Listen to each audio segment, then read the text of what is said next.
ndugu yake mme. Brother-in-law sasa kama itabidi kuwe wangu ndio nikusaidie. Siwezi kusaidia tu hivyo. Hiyo naye huyo sasa huyo tena sio ndugu. Ni nini? Hii dunia tena kuna ndugu na nugu. Ndugu. She's a bold go-getter who has been on radio for 21 years. This week we speak to Tina Ogal about her leadership ambitions and her journey. This is She Means Business. I am your host, Claire Munde.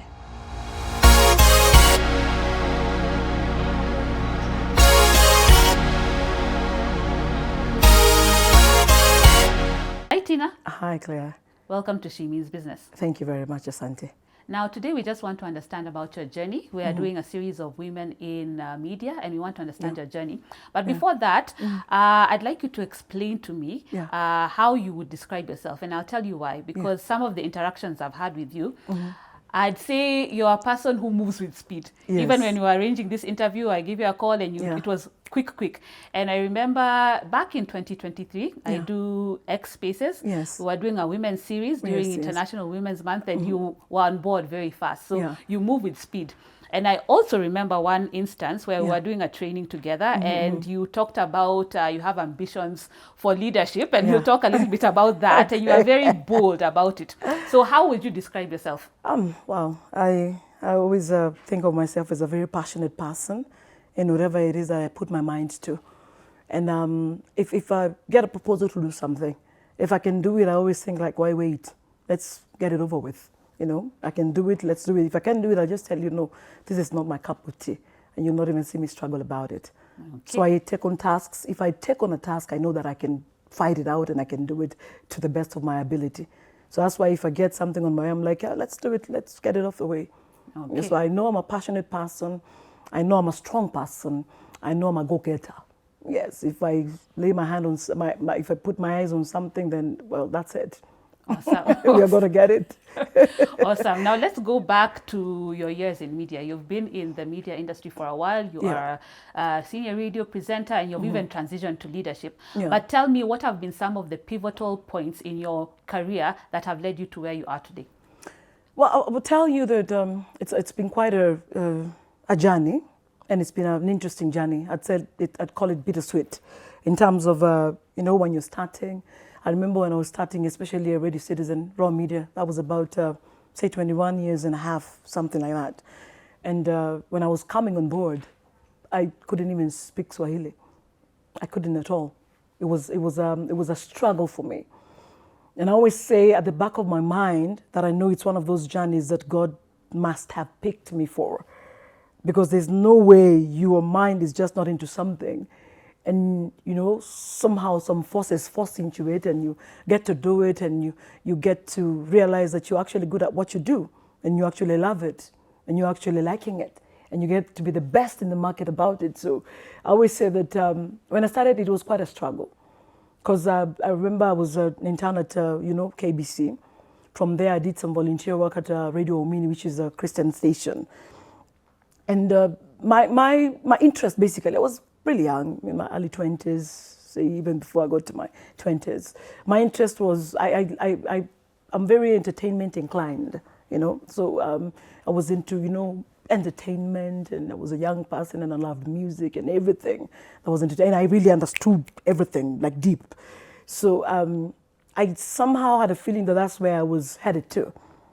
And not only somehow, I made sure that even back then, because my background and my, 18, 19, 20 was more of a theater.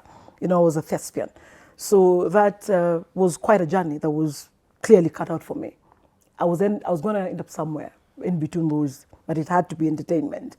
Because I knew at the back of my mind I was not what they call paper pushers. You wake up in the morning, you're in the office at 7, 8, and you're just doing things. And I can't sit still enough times. So somehow, I remember back when I was a thespian, I'd go for a lot of radio auditions. I had a feeling that I was meant to do this, and I was seeing myself in some English, speaking station, and I would imagine what I would do, and I was already a listener from an early age. So that probably informed my, background of music, understanding of the entertainment scene, and just going out there and trying to get information. For whatever reason, I didn't understand it back then. So after the volunteer at, I think, Radio Mini, I used to come here for auditions. So one day out of the blues, I got called. And I was like, wow. You know, so when I came and I was like, oh, you know, I was just a young person and, you know, jumpy. And I was like, you know what, I'm looking for, you know, I want to work in hot. I mean, it was that basically, so why what? Why FM? It was a youth station. It was speaking Sheng and all kind. And I was like, that's where I want to be. But when I came, there was some sort of a crisis here. So that crisis, they were looking for new blood, young blood, who could probably had talent, but could fit into whatever it is that they were looking for. And those who interviewed me, I think they saw that. Because I remember when we were having a conversation with two of them, that is my director, and our head at that particular time, the Lichwa Erumburu. And they were like, I was like, no, I can't do Swahili. I'd tried Swahili at Womini. I was traumatized. So I knew at the back of my mind, there's no way I'm going to do this, even if I had to give it up. So I remember we were just having a banter. They were like, no, you know what? Why don't you just come try? If it's that hard for you, we will find something for you to do. So that day I left here. I went home thinking like, you know what? I don't think I want to put myself through that. But in the middle of all that, you know, having a conversation with myself, something was pulling me. I was like, you know what, Tina, go try it. You love the mic anyway, so just go do it. If it doesn't work out, you've got nothing to lose. And at the age of 20, 21, really, what do you have to lose? Not much. So I reported, I think a day later, and we started, you know, probation. And I remember early back then, I'd sit with my boss in the office, and he'd put a lot of Swahili books and a lot of Swahili, you know, Taifa Leos. And I would actually write my first link.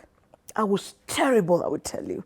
I was terrible. The only thing that helped me is that I was also a literature lover. So back then in school, I had a grasp of the language. But what I did not, my mind could not fathom was speaking it properly.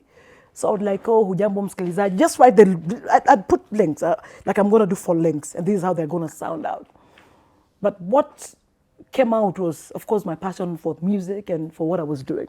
So I think, you know, days and weeks and months and, you know, you're thrown in the ocean and you're doing one of the major shows. And I came in the drive show, and I would tell you that for the last 21 years, this is a show that I've done here. Wow, that's amazing that you were not good in Kiswahili, and now when we listen to you, it's just I was not wonderful. at all. That's amazing. So it's just encouragement for people just to try, yes. And that speaks to your ambition. You go for it and you do it. That is it. Now, 21 years later, yes. You're on radio, and now you have a leadership role as well as head yes. of radio at Radio Citizen. Yes. Tell me, what has that transition been like? Because you're still on radio, but you also have the added responsibility yes. of leadership. Mm-hmm. What is it like being at the other side? Now you're yes. in charge of managing a station. Mm-hmm. What are some of the biggest lessons you're learning, and the leadership cap that you have to put on that you didn't necessarily have to put when you are only doing radio presenting? Yeah. Well, funny enough, as much as I took over the leadership just recently, about a year and so, almost, I say a year and a half. Well, initially, I was, the deputy head of radio. So in enough times, I already deputized and I did some of those roles. And then being in Radio Citizen all those years, Radio Citizen is a station whereby it's a hands-off kind of thing, whereby you probably know and see what's happening, and you probably, you know, you're part of it. So I always say that anyone can be part of it as long as you've been part of the system, because you know what goes on where, how.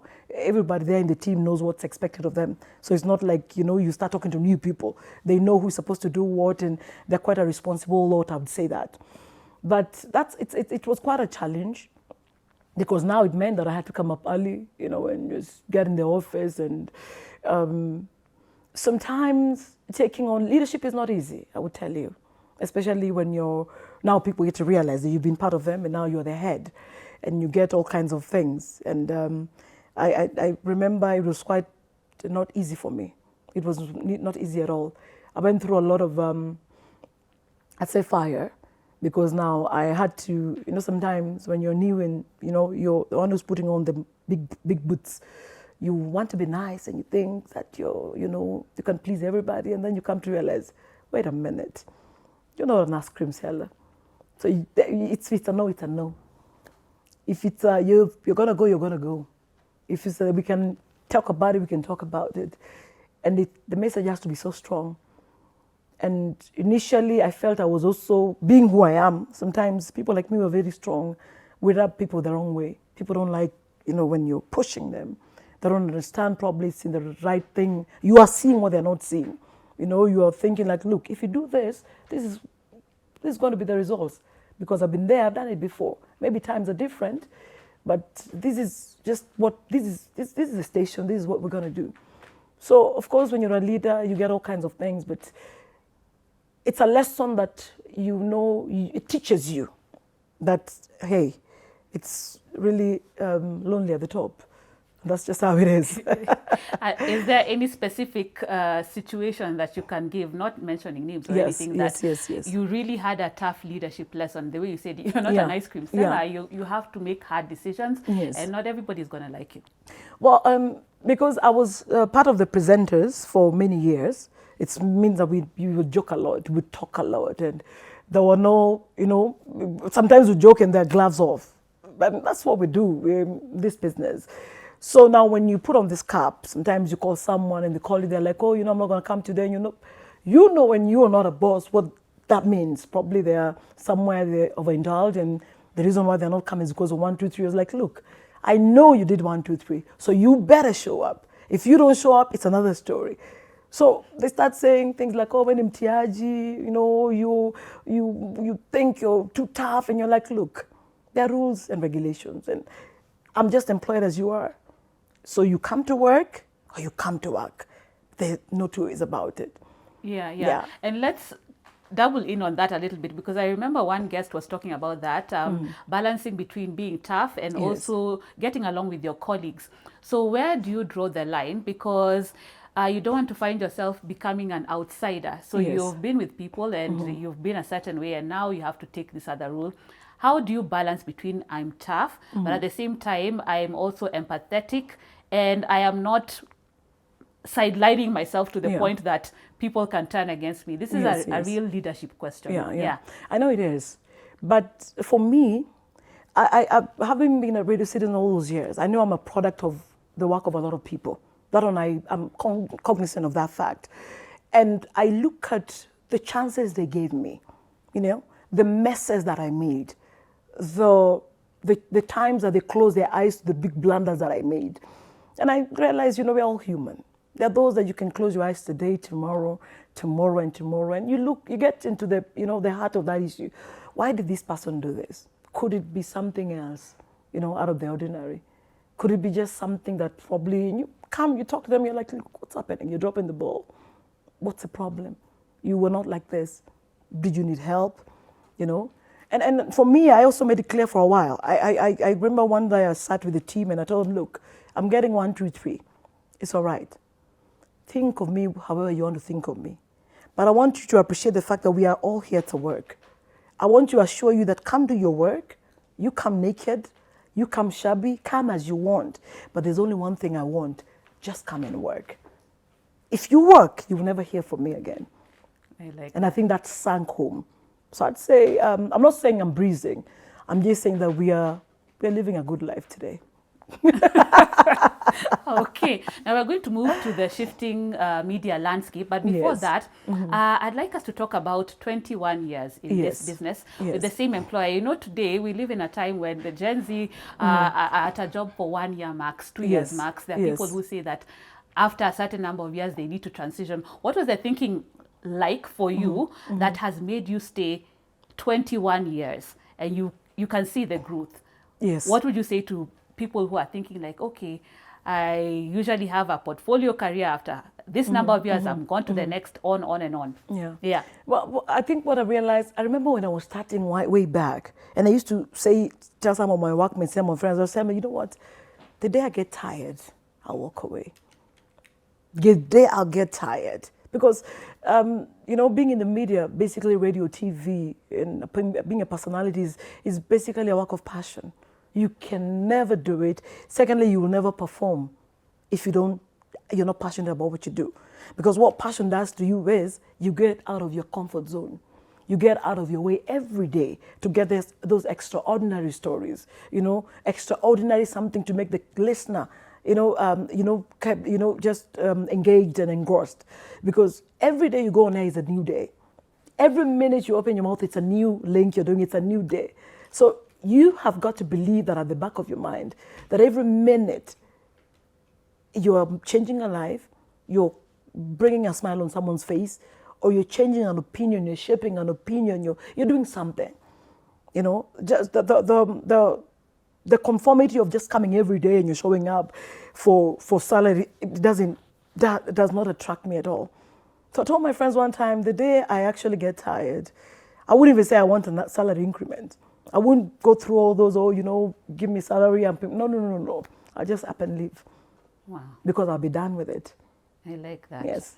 Now let's talk about the shifting media landscape. There's been talk about radio, the place of radio. There have been podcasts that come up. Yes. What has your experience been? What have been the major shifts when it comes to the media landscape, when it comes to radio, the place that it takes in the media industry, and what do you see the future of radio being? Because we have, as I said, the podcast, there's fast news and all these products that are coming along. Tell me. Yes.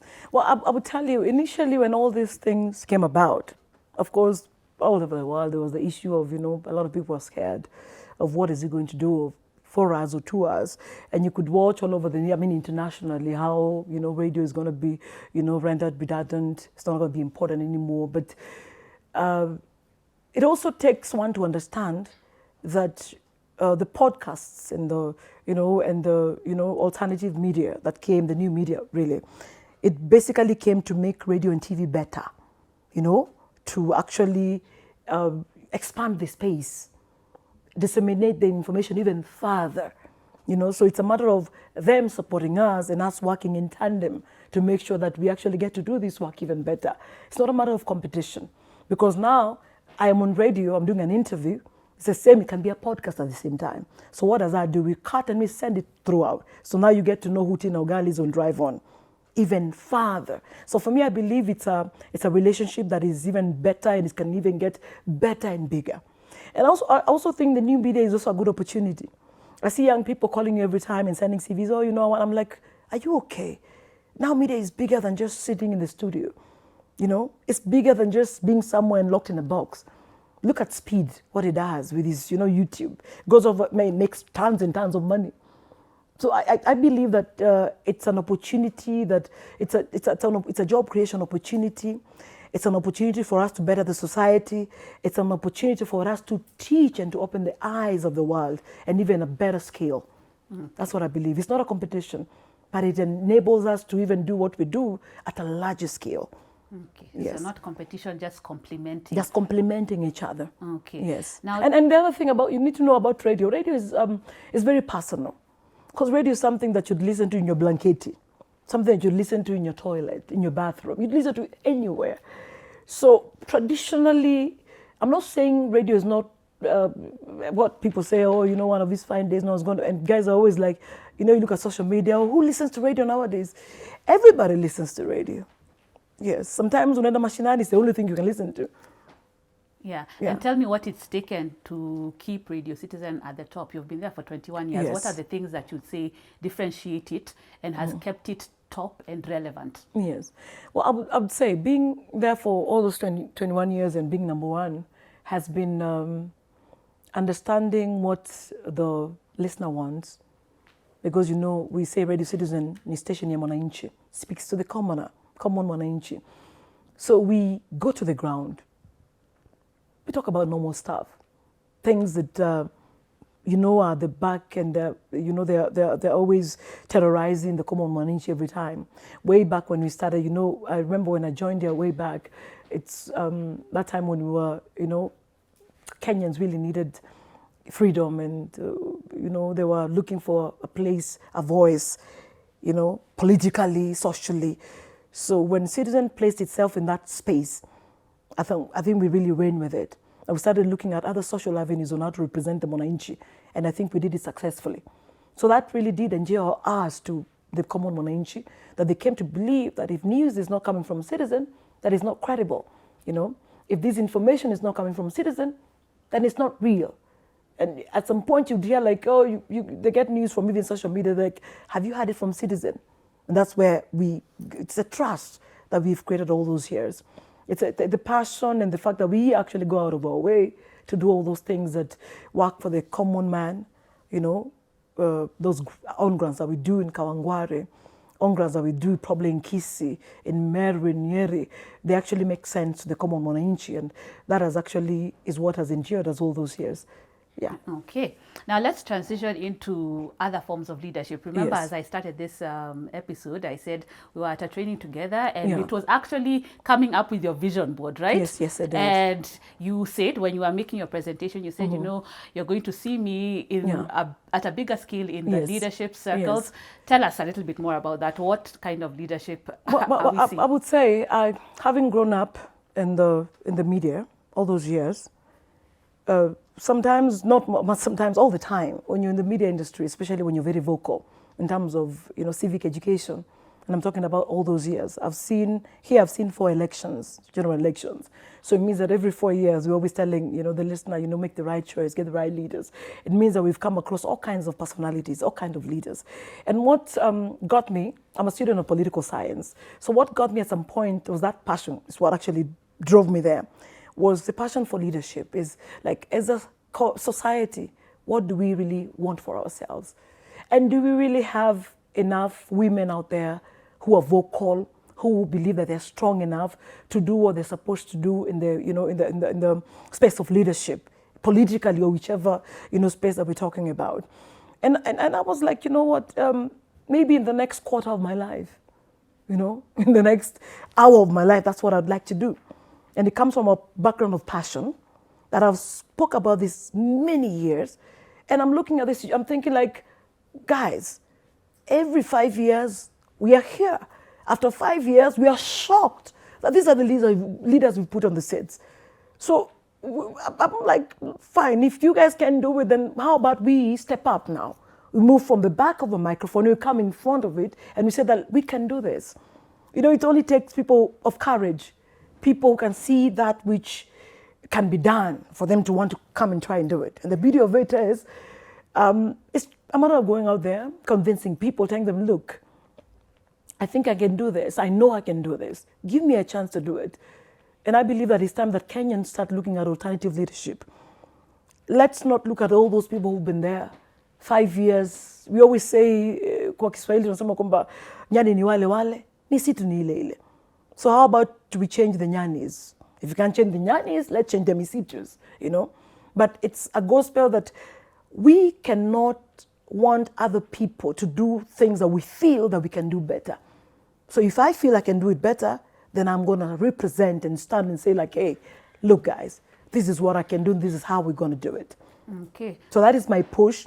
I want to be in an opportunity and in a space whereby we can actually actualize the change that we want, not want other people to do it. Because when we put it in their hands to do it, they've not done it well.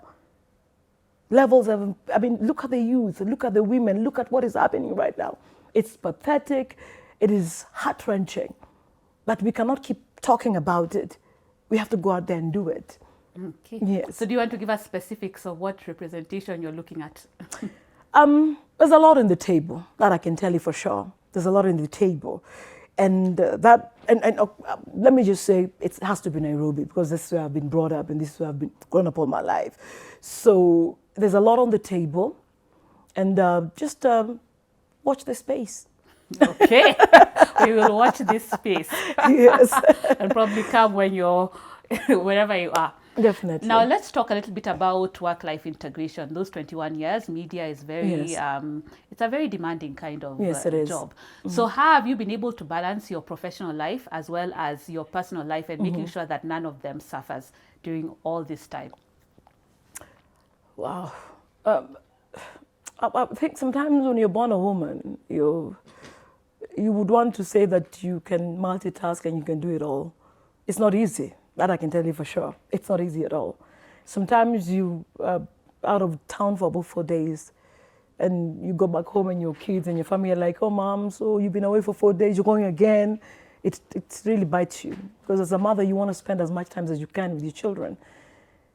It's not a smooth sail, but I know God had a purpose and a reason to create a woman. And there are things that he didn't intend just you to have a brain and just sit on it. I think he intended for us to, go out there and conquer it for generations to come. Because it is not easiest, but at the end of the day, you need to understand that there's got to work has to be done. And you need to make sure that as a parent, as a mother, you bring up kids who are balanced and who understand that at times you're here, at times you're not. Yes. So sometimes I wish maybe I was a pop artist whereby I'd put my kids in the truck and we'd go, on the road shows. But the beauty of it is nowadays, there's technology. We can Skype, we can video call. So those are actually, I always say God is good. They've made parenting probably easy. But now it means that whenever I'm on the road or when I'm out of home, when I come back, I have to make sure that I do what? I compensate, maybe sometimes overcompensate, knowing that, okay, so I'm here for 5 days, I'm going away for another 2 days. So it's a matter of balance. And you have to make sure that as a parent or as a family person because family is everything at the end of the day. We can work all we want. But even after all this said and done, there's somewhere you have to go back to where they care about you, they love you genuinely. Yes. Absolutely. Yes. Now, before I go to my quick fire round, I'd like you to tell me how are you able to manage being a media personality and making sure that whatever is out there is not crazy stuff? Because I always look up my guests on Google to check something I don't know about them. When I check Tina Ogal, I don't see controversies, I don't see anything crazy. And you've been in this business for 21 years. Yeah. There tends to be controversies that come. How have you been able to keep your life private and people are not saying all kinds of things? I wouldn't say that I've been that private, only that I always tell people that I think family is sacred. And not only family. My personal life is very sacred. In terms of I'm already a media personality. Truly, surely, I've already given myself out there to the people. I've given my service to the public all those years. Sometimes you just want to have your minute. And that is something that you have to really protect, And you not only protect intentionally, but sometimes you just want to go somewhere and just have lunch with your family.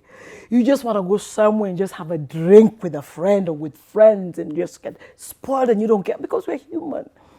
But I also came to realize way back that for you to get where we are is you have to also come from a very background that is grounded, very grounded.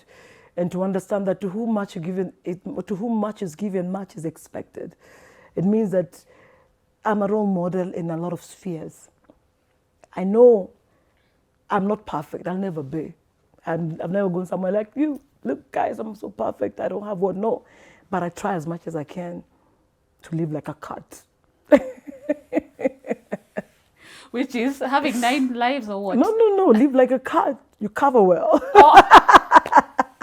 Okay. Yes. Okay, good. And I like the way you say that to whom much is given, much is expected. Yes. Because there are some people, and especially in the influencer world, you'll find them saying, I'm not your role model. So if you see me doing something, I'm not responsible for people. So it's good for people to know that when you have all this, you also have a responsibility. Now let's go to the quick fire round before we start wrapping up. Okay. What do you do for fun? What do I do for fun? I sleep. I love sleeping. I do. Well, I love traveling. I love just chilling with friends. I love listening to music. Occasionally watch a movie or two. I also love working out. I've not done it lately, but I think I've been a fan of exercising for the longest that I've known. So that's some of the things that keep me going. Occasionally I read a book, but I just love chilling sometimes because the world is too noisy sometimes. From the background of radio, music is booming.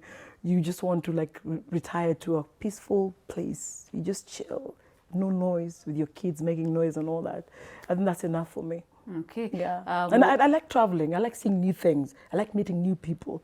I like traveling to a place I've not been before and I meet new people. And me, I'm just like, oh, so what kind of that? Those are some of the things that make me ticking. Favorite destination so far? So far, I'd like to go to Santorini. I've not been there before. It's one of those places I'd like to go with just my loved ones and just chill and just have fun. Okay. Yeah. What is the current book you're reading? You said you read sometimes. What is your current book, or what was one of your favorite books that you? Well, current book I'm reading, Why Nations Fail. Yes. Dambisa. Yes. Why Nations Fail. It's one of those books that they get you to reality. You know, sometimes as lay people, we don't understand there's more to nations, there's more to politics than just, we just think it's about going to vote. There's just more to it than that. When you get to understand it, you get to understand that this world is strange and it's funny. And then that's just what it is. Yes. What does success mean to you? Wow. Success to me means that I'm able to do those things that impact not my life, but other people's lives. I realized at some point that we work so hard sometimes even for money. But this money, we spend it on who? Not on ourselves, on other people. In whatever capacity, whether it's a school fees you paid for someone out there, whether it's just a life you've changed, even if it's for a relative, a friend, someone you don't know anything about out there. For me, success is that just wanting to change your life, and that impact, no matter how small it is, that impact makes me feel like we're doing something in the world. Because we live in this world and we live and then we leave. So when we live and we leave, what have you done? And it doesn't have to be something that everyone talks about. It is something that even in your heart of hearts, you know that you did this and you changed one or two, because that one or two could multiply to 3, 4, 5, and it reverberates to quite a number of people. And I think that's why we live. We live because other people have to live. Yeah. Yeah. You live, then you live. I like that. That is so it. What do you want your legacy to be? I want my legacy to be that I lived. Yes, not for anyone, but for myself. Sometimes I come across people and I tell them, one person sometimes told me that I'm a very selfish person. I told them, hey, look, I just have myself. You know, I just have myself. When I leave alone. I came alone. So a lot of time I make these decisions in my life. They have to do with me, because I know if I'm happy, then those who are around me will be happy. If I'm comfortable, they will be comfortable. Because it's a lie that you're saying that you're fighting for the people, but yourself, you're not happy, or you don't have that fire in you. You can only give what you have. You get? You can't give what you don't have. So for me, that is what really matters. Yeah. Yeah, you can't pour from an empty cup, but happy wife, happy life. That is it. So as we conclude, I'd like you to look into this camera and speak to all the women who are watching from different spheres, whether they're those who want to join the media or in different spheres. What is that one piece of advice that you'd like to leave them about living fully and really making an impact in whatever that they do? Yeah. Well, I would tell any woman watching out there, women, we don't understand the power that God has given us. We underrate it enough times. You don't understand. You just don't get it. There's someone who said that there's a reason why God created women. He knew that it was not going to be there everywhere. So we have the power to change. We have the power to inspire. We have the power to run. We have the power to do anything that you can think about in your hands. So at times, it doesn't matter where you come from. It could be, in the deepest part of, Pokot, Maasai land, Kikuyu land, Luo land, Luhya land. You need to understand that even from your small space, you can inspire, you can change. But it all starts with you as a person. What do you see yourself as? What are your dreams? What are your inspirations? What are your, you gotta have something that's burning. That burning something is what actually propels you to, want that. I always tell people hunger is very important. Hunger for life, hunger for something. Be hungry for something. Because when you're hungry for that thing, you have to feed it.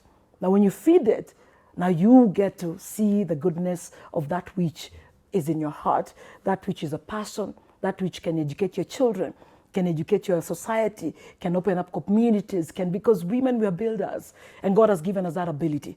So don't lie on that ability, don't lay on it. Maybe you come from a community whereby, it's sometimes, women were looked at as children. But even in that, it's not about competition, women and men. No, it's not. It's about us as women, finding it in ourselves to live our potential to the best of what God has placed in us. Awesome. So go get it. If you want to be a leader, political, whichever, sphere you want to lead, go for it. In the sense of personal accomplishments. Like I've said before, that hunger is what you need to have. Go out there and get it. And let's teach our girls also to believe and trust in themselves and go out there and get it. Because the world is just waiting for those courageous women, for those formidable women, for those powerful women who can give the world a direction. And we need as many women as possible for this space. Awesome. You've heard it from Tina Ogal. Be hungry and go out there and get it. This has been She Means Business. I have been your host, Claire Munde. Until next time, have a good one.